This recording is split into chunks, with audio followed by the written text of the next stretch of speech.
ইয়ের অ্যাকাউন্ট থেকে আমার দুইটা অ্যাকাউন্ট থেকে গত পরশু দিন রাত্রে 3বারে টাকা হাইটে লেগে গেছে 87,668 রুপিস। হাইটে গেছে তো আমরা পরের দিন সকালবেলা 112-তে ফোন করে এটারে কমপ্লেন দিছি। এরপরে সাইবার ক্রাইমও গেছি, সাইবার ক্রাইমও গিয়ে আমরা রিটার্নটা জানাইছি, আমার প্রবলেমটা জানাইছি। জানানোর পরে তারা তৎক্ষণ করে করিয়া হয়েছে, ঠিক আছে যান আপনারা এটা হইব। এরপরে বিকেলবেলা 5টার সময় গেছি আমরা থানা যাওয়ার পর থানাতে হয়েছে এটা আমরা ব্যাপার না, তোমরা সাইবার ক্রাইম যাও।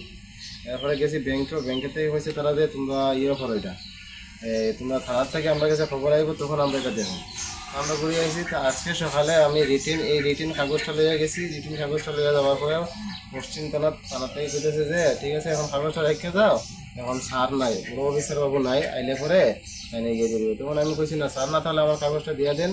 এরপরে তারা আবার এটা করছে, রিসিভ করিয়ে দিয়ে দিছি।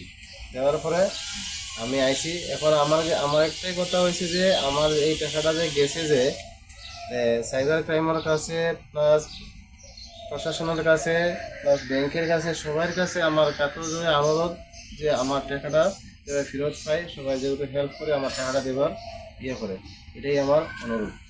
ঠিক আছে, আমার নাম কামরুল হক, বাড়ি এসে রাজনগর, জয়পুর, নর্থ চৌমনি।